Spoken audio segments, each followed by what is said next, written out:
Hello, friends. When I ask myself the question, who am I?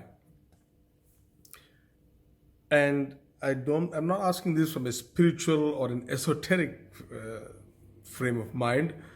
I'm asking this question from our intellectual and mental construct, our framework. What are we made up of? Our thoughts, and because these thoughts drive our actions, and the thinking drives the actions, and who we are and how we conduct ourselves.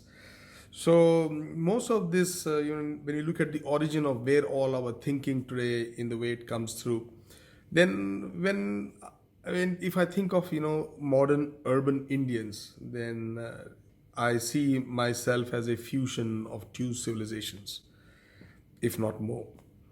And these two civilizations that I find within which is the root of most of the thoughts that we have and what we do.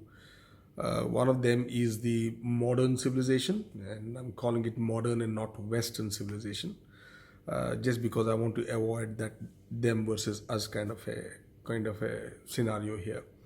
And the other one is the Indic civilization, that is the Indicness inside me. Like, for example, if I wear a business suit and go for doing business, even if it's in South Korea or anywhere, or whatever other things that I do in the most normal global habits and whatever we have, these are all constructs and outcomes of the modern civilization, and the way we think about it and the way we fit in. And when I still look at my vernacular language, what my thinking is, my philosophy, and some of the practices, my cuisine, these are all from the Indic civilization.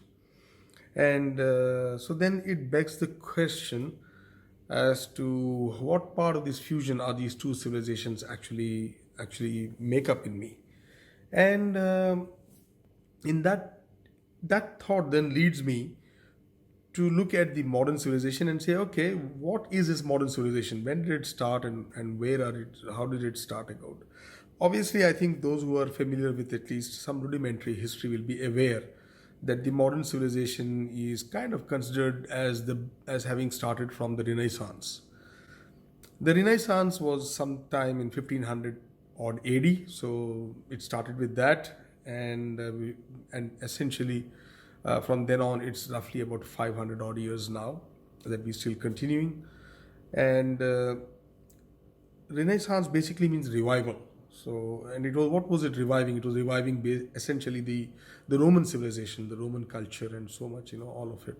I mean, a lot of stuff. I mean, a lot of thinking, even the U.S. today on the Constitution, is still based upon the Roman edicts.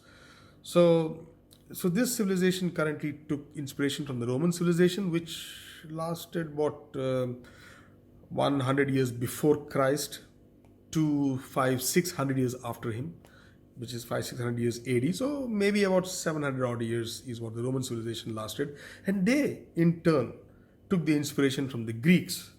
Of course, the Greek cities fell to the Romans and were heavily taxed. So the Greek thinking, or that progressive flowering of thought, new philosophies, and that whole human progress, came to an end, or kind of stifled in the Greek civilization. That happened roughly about 100, or 142 BC. So, but the Greek civilization had started something like, I mean, the Greeks were there for a fairly longer period before that, but then started around 800 years before Christ. So that's 800 BC. So 800 BC to 100 BC, roughly about 700 odd years or 650 years, is what the Greek civilization lasted. So this is the modern civilization which we have, inspired by the Romans. So the modern 500 years so far, Romans about 700 odd years, inspired by the Greek civilization, which was again 700 odd years. And then the other component inside me is the Indic civilization. And when I try to find out the roots of the Indic civilization, then if I go and backwards and check in time, I mean, the Indic civilization seems to have started something like 15,000 BC. Though some historians want to place it at 1500 BC. But anyway, whether it is 1500 BC, even then it is 3,500 years since then. And if I looked at 15,000 BC, then it's already something like 17,000 years. So this civilization, the other one, the Indic part, which is in me, and maybe that is only a hangover of the civilization that's in me now, or it's just the tail end part of it, whatever. But that civilization has lasted for 17,000 years, and then I look at it and say, that civilization which lasted 17,000 years, of which 1,000 years has been simply abuse of the civilization. And whilst the other civilizations have not lasted more than 700 years. And then that begs the question in terms of trying to say, what does that civilization contain which has that kind of a sustainability? Because most other civilizations, whether it's the Egyptian, the Roman, the Greek, the Sumerian, the Mayan, none of these have lasted. None of them have lasted. We, of course, in the modern civilization have this arrogant thought that we will last forever, and that's what we think. But I think that's what the Romans thought too. That's what the Sumerians thought too. But then they did not. And yet, the Indian civilization, its thinking, its philosophy, its tenets are still continuing, and that has been 17,000 years. So then that begs the question that between these two civilizations, let's try and see if there's something of comparison. Like we compare the law in the modern civilization and the Indic, we compare the economy or the economic principles, we compare education, the educational principles, and we look at what differentiates between the two, so that we can take advantage of the fact that if there is something worth learning from the Indic civilization, then let's do so, because there might be lessons for humanity in it.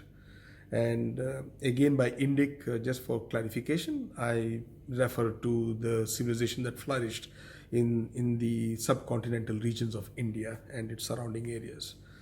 So I hope you guys just got thinking on this point, friends, and we shall continue in the next clip. Thanks for listening.